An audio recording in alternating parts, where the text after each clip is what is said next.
Hello Bookish Babes and welcome back to my YouTube channel. I'm so glad that you guys are here and that you clicked on today's video, and as you can see by today's title, I am bringing you something pretty neat. I'm bringing you a reading vlog.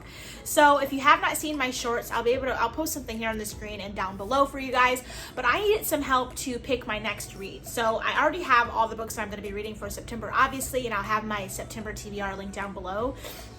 But I needed help to decide which books to get into next. So I asked you guys a little bit of help on my Instagram as well as on YouTube Shorts to help me decide. And these were the two books that I wanted to decide between. Behind Closed Doors by B.A.Paris and The Housemaid by Freida McFadden. And I didn't really know what to do. Both of them I really want to read. Both of them I've heard really good things about. So I decided to read the first chapter in both of the books to see if that will help me. And I usually do that when I'm stuck between two books that I want to read. And you guys, I read the first chapter of both books and I was unfortunately hooked with both of them. So I will be reading both of them at the same time, tandem, one after the other, like two chapters, one chapter, so on and so forth until I finish them. I think that'll just be really fun. So I wanted to first talk to you guys about my general thoughts after reading the first chapters of both of the books, as well as giving you guys a little bit of some reading vlog footage of just me spending some time reading the books, and then at the end kind of just letting you know where I'm at, what page I'm on, and what am I thinking so far. But yes, that's going to be today's video. And I guess to just get right into it, we can start with The Housemaid.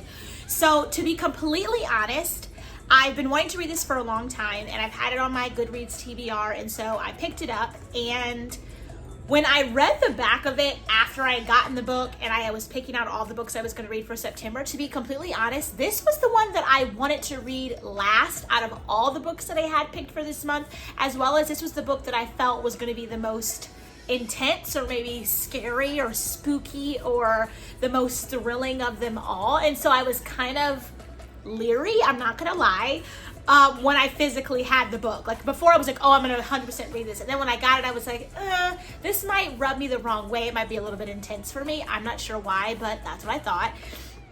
And so I was going to read this last. And then in terms of B.A.Paris's book, I randomly saw this at the bookstore when I was browsing one day and just decided to add it. I had no clue what this book was about. I've never seen the book, but like when I saw the title sitting on the little tables at Barnes & Noble, I was like, let's pick it up. And that's kind of how I came across both of these books.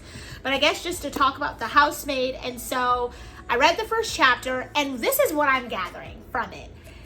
In my head, Millie, I believe that is her name, Millie, because the other book has a Millie in it too, which is very ironic, so I mean it makes sense that I'm reading them together. But Millie is going to be the housemaid of Nina Winchester.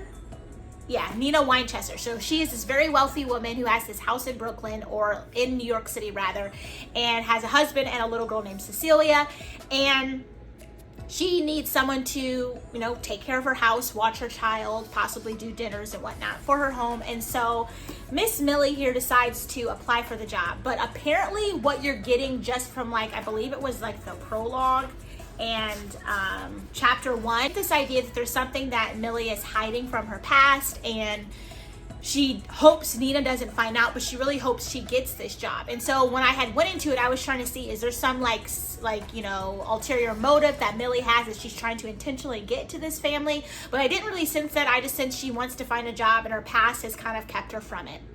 And so she's on this interview with Nina, and she's describing her, you know, as this woman who has it all, like how lucky she is, you know what I mean? She's probably really snooty, really proud. Like, why does she need a housemaid and a gardener if she doesn't have a job? You know what I mean? And just kind of like giving you her internal thoughts while she's sitting there, not really even listening to what Nina is saying.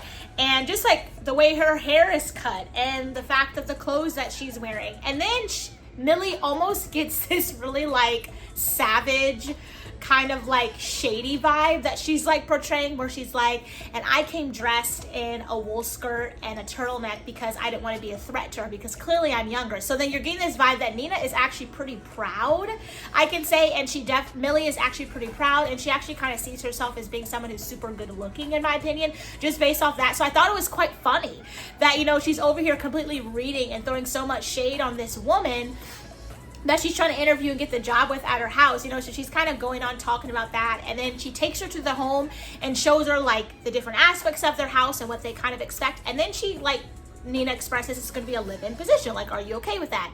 And she's like, I'm cool with it. I'm living in my car. Like, totally, I'm down. And you're going through the house, and then Nina takes her to this stairway up to this crooked ghetto attic. And that's where Millie's going to be staying. In the back of Millie's head, she's like, oh, something's going to go down.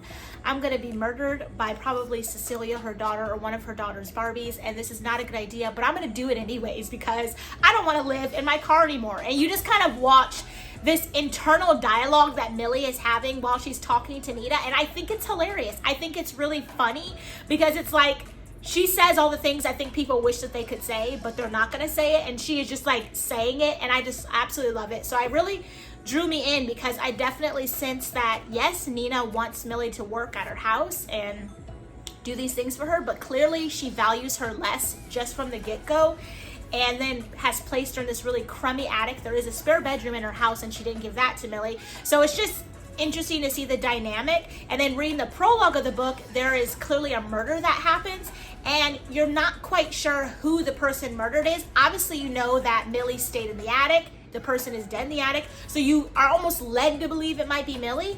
But in the prologue, the author doesn't allow that conversation to name any names. You're only getting the names of the detectives. So the woman that they're talking to very well could be Millie. It could be Nina. And it's like you don't actually know. So it could be Nina's body upstairs. It could be Millie's body upstairs. You just don't know. And so I think it's just really interesting. And that really just kind of pulled me in. So that is why I want to read it. And that's where the book is at so far. I'm on chapter 2. Or technically I'm on chapter 3. I did read chapter 2. But yeah, so that is where I'm at and why I want to read that one. And I'll link these down below. And then in terms of Behind Closed Doors, I don't know why I wanted to pick it up. I think the name just intrigued me, so I got it. And off the bat, right from the get-go with this book, you are sensing that the main character in here is Grace, her husband Jack, and their dynamic is this couple. They're super attractive. They have this great life, great job, like everything is perfect, great dinner parties, and they just got married. They're newlyweds and they're having a current dinner party at their house. But from the very beginning, you're sensing that Grace, the wife, has battered woman syndrome. It is clear as day. You can tell she talks very detached, and when she talks about her husband, there's nothing that comes with warmth, or she feels a sense of like he loves her and they're co-workers, they're in this together. She talks very much like Jack would really want to make sure that the house is clean, and Jack only likes when things are like this, and Jack says it's best when things are like that, and that's how you're getting it. So automatically you get this thing of something is wrong with Jack. What is he doing? Why is he causing this woman to live up to these really weird standards? And in her head, you're getting her personal dialogue, and then you're getting her interacting with people, and then you're getting him interacting with her and with everyone else. And you can see how she has this war within herself to make sure she's living up to these really high standards that he's giving her. And so you're like going through the motions and dealing with that with her. And it's just very sad to see. And then you see that there are people in their peer group at the dinner party, one of them in particular, Esther, who's kind of picking up on it. And so you kind of are following that. But then when you get out of the prologue, which is considered the past, and you're in the present now, which I guess you could say is chapter 2, but I did read some into that, you then get involved with Millie, and get a background who Millie is. Millie is Grace's Down syndrome sister. And she kind of has her in this boarding school to kind of help her, and then she's getting out and she's going to end up moving in. So you get the background of how Jack and Grace met. And in that aspect of it, it shows you how he's a super attractive guy who randomly saw her in a park one day. They both noticed each other but didn't think anything of it. And then the next week they saw each other in the park again. And then he kind of forces his way in. He's really nice to her sister. She's experienced men who are really evil and just not very nice and caring and accepting of her sister, and so she really likes that. Then he meets her parents really early on, and then literally 3 months into talking, he proposes to her randomly. It's like, I just want to marry you and this is where it's at. And she says yes. And it felt very much like in her head when she's telling it to us, she's almost like she has some anxiety, like she shouldn't do it, but she does it anyway. And for me, it's just like both, I can say you can mirror with both the books. Millie in this book, The Housemaid, she feels some type of way when she walks upstairs to that attic. And so you're like, then why you do it? Because I don't care how good the money is. I'm not going to be staying in nobody's dirty, old, crusty dungeon attic. I'm not going to do it. It doesn't matter how much money it is. Like, I'm not going to do that. This book, it's like, you know that you shouldn't go into this relationship with this man you just met. You know you shouldn't do that. But she's doing it anyways. And then that, even though you read in the beginning, you get that kind of battered woman. She's trying to live up to his expectations. The fact that she went into this already feeling anxiety almost makes me think, is there something is she the crazy one? Is it really him? I don't know. So that's why I wanted to read both of the books, and that's my general thought from the first chapter. Let me know if you have read these books at all and what you gathered just automatically reading the first chapter of each book. Let me know down below. But I'm going to read these, and I'm going to catch back up with you guys when I get a little further in the books.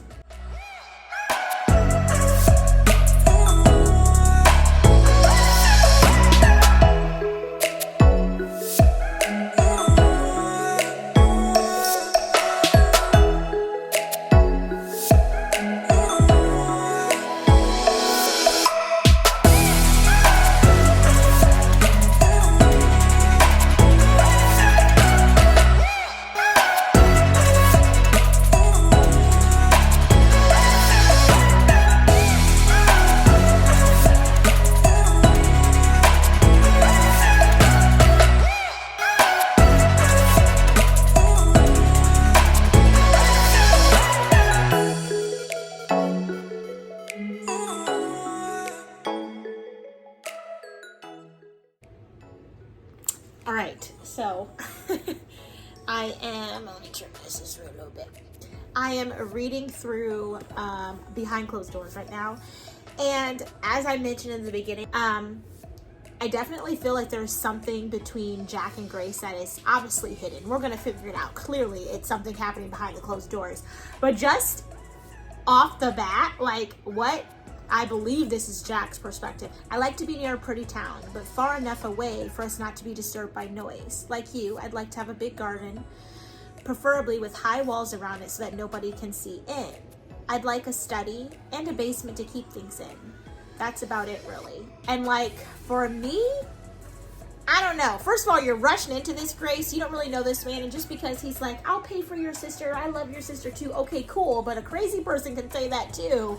I mean, I don't know. I feel like he's shady, but I also feel like she's extremely naive. So, I don't know. But I just wanted to touch on that quickly.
I'm on page 88. Jack is crazy. Like, really crazy. I actually like felt heart palpitations, you guys. Like, I was like, whoa, this is intense. Wow, I don't even know, but I'm at page 88. That'll be all that I'm gonna read for this video in this book. And so now I'm gonna pick up Housemaid and dive into this. But OMG, there's something going down and I'm still not fully aware. But what I like about this book is that it goes between like past and present. Like there's present and then the chapter before will be past. So you're getting currently what's happening and then what led up to what's happening, kind of like that. And so I think it's that's very nice, like the kind of the two stories in one. But it's really good. It's just super intense, and there's some stuff going down, and it's like, OMG, I don't know how I feel about this. But I'm gonna start diving into more of Housemaid. I'm on chapter 3, which is page number 17. I'm gonna do some reading in here. I will kind of catch you guys up, and then I'll talk about everything at the end.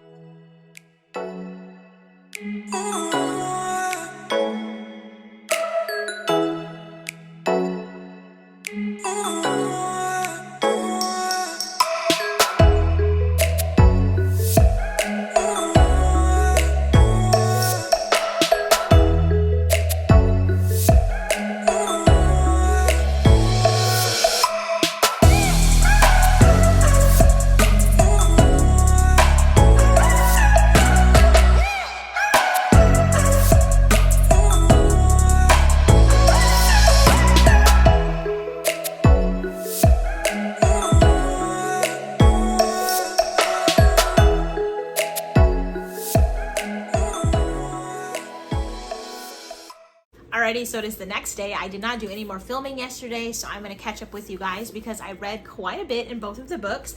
I ended up getting to page number 88 in Behind Closed Doors and getting to page number 65 in The Housemaid. And I'm loving both of them. Now, I can definitely say both of the books, I did not expect to have heart palpitations and to literally be almost nervous to turn the second page to the next page. And I definitely feel that. I'm finally at the part in Behind Closed Doors where Jack and Grace are on their honeymoon, and he's about to explain to her what's going on and why he's doing the things that he's currently doing. And so definitely when I got to that page, my heart felt a certain type of way, and I was like, oh my gosh, this is kind of like, I don't want to say scary, but like, this is definitely a psychological thriller. Like, if you want to read a good psych, this is the one you need to read, because I did actually love and read The Silent Patient and Verity. Both of those two were top tier, love them. And I can definitely say Verity and this Silent Patient were very much psychological thriller. You very much got that thrill page turn. You couldn't put the book down. But this is completely different. This one actually is kind of intense, into where like my heart is racing, like, oh my gosh, what's about to happen? That's kind of how I feel, at least with this book. Same goes with The Housemaid. It definitely has given me those similar vibes, but it's not as intense, but it's definitely very much like your heart will race and you're trying to figure out what's going on. But yes, I think this book is really good so far, Behind Closed Doors. I will recommend it to you guys, obviously, because I'm loving it so far, but we'll see how I feel at the end. I'll make sure to link it down below for you guys. But yes, we're following Grace and Jack. They're this newlywed couple, and they're on their honeymoon currently in the book, and we're kind of going between past and present to learn why are things the way they are in the present and what has led them up from it in the past. And it's very quick how the tables have turned, and I really like that. You're definitely getting bits and pieces into why things are the way that they are. You're getting to showcase the elements of Millie, Grace's sister who has Down syndrome, and you're getting to kind of understand how that kind of created these things to also happen, but at the same time you see how it's now going to kind of affect things going forward, just because how maybe Jack uses that as leverage and so on and so forth. But I am really liking it. And then in terms of The Housemaid, I think Millie, the housemaid, is extremely amazing. She's super witty and super cheeky, and she is not an acquaintance to petty. Like I said in my community post, she likes to be petty, and I thrive on it. I love her internal dialogue. I love the things that she's saying. I definitely love how she is very observant, because I'm a very observant person, and she's noticing a lot of things. And I feel like with Nina, she is this crazy woman that she's working for. Like, she's crazy, and her daughter is crazy too. And unfortunately, I don't like neither of them. And it's only like 60 pages in, and I cannot stand them. Andrew, I think, is a gem. I think he's super sweet, but I definitely feel sorry for him. I feel like he is overrun by a lot of chaotic mess, and he like doesn't know what to do, or he's just really laid back and chill that he's okay with it. And so I do think that's really cool. But the only thing I can say about this book is I'm not really fond of the fact that there's a little bit of tension between Nina and Millie in terms of Andy. I don't like the fact that Millie finds him attractive. I don't like the fact that she's kind of drawn to him. I don't like the fact that it almost feels like he could potentially start flirting with her and there could be some weird romance developing. I personally don't enjoy things like that, especially when it's like a married couple and then like you're whether you're working or you're just engaged and like kind of some tension happens in the marriage and then he's like with another woman. I don't really like things like that. So I hope that it doesn't like intensify itself in the book.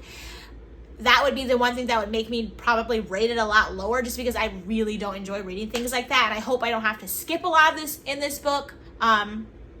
But let me know down below if that aspect of the story kind of intensifies. I would really like to know, just to give myself a little bit of a heads up. But I love both of the books. They're really great. I am going to continue to read them and enjoy them and love them because they're freaking amazing. And I will catch up with you guys sometime later this week. But yeah, that's going to conclude today's video. I really do hope that you guys enjoyed.